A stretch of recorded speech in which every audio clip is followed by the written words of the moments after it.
नमस्कार दोस्तों, बड़ी खबर में मैं रोशन लाल शर्मा आज बात करेंगे बोरवेल और बोरवेल में जान देने वाले नौनिहालों की।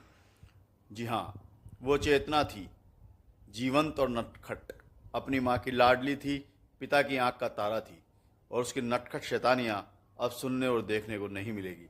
लापरवाही की व्यवस्था ने उसे मौत की नींद सुला दिया है। बालिका की माँ को इस बात की आशंका थी कि शायद उनकी लाडली जीवित नहीं रही। वह 9 दिन से बोरवेल में भूखे प्यासे फंसी रही। माँ और पिता का रो रो कर बुरा हाल रहा। परिजन लगातार उनका ढांढस बंधाते रहे। एक समय ऐसा लगने लगा कि टीम सोमवार यानी 30 दिसंबर को चेतना को बाहर निकालने में सफल होगी, लेकिन सुरंग की खुदाई के दौरान एनडीआरएफ व एसडीआरएफ की टीमें दिशा भटक गई। इससे बालिका को सोमवार को भी नहीं निकाला जा सका। चेतना बोरवेल में गिरने के बाद 170 फीट की गहराई में फंसी थी। बालिका को बाहर निकालने के लिए इसके समानांतर 170 फुट तक 36 इंच व्यास के दूसरे बोरवेल की खुदाई की गई। टनल का पत्थर हार्ड होने से एनडीआरएफ व रेत माइनर को इसकी खुदाई करने में भारी परेशानी हुई। नीचे उतरकर चट्टानुमा पत्थर को तोड़कर हॉरिजॉन्टल सुरंग बनाने में कई चुनौतियों का सामना करना पड़ा।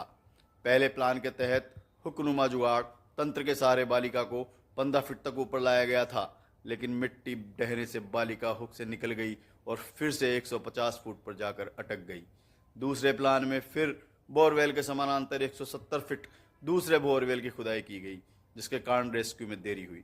आखिर 10 दिनों की मशक्कत के बाद बुधवार को चेतना को बाहर निकाला जा सका, लेकिन वो बचा ही नहीं जा सकी। कोटपूतली की मासूम चेतना इतनी बदनसीब रही कि उसे निकालने के करीब आधा दर्जन प्रयास विफल हो गए। चेतना 23 दिसंबर को दोपहर 2 बजे खेलते समय अचानक बोरवेल में गिर गई थी। वो ऐसे पूरे रेस्क्यू ऑपरेशन में करीब 215 घंटे लगे। कलेक्टर की माने तो ये साल प्रदेश का सबसे बड़ा रेस्क्यू है, लेकिन साथ ही सबसे असफल रेस्क्यू भी इसे ही माना जाएगा। सालों से हो रहे प्रशासन को कम से कम चेतन्य तो कर गई। सांप गुजरने के बाद लाठी फटकारने की तर्ज पर पिछले एक सप्ताह में प्रशासन ने 100 से अधिक खुले बोरवेल को बंद कराया है, लेकिन नतीजे सिफर हैं।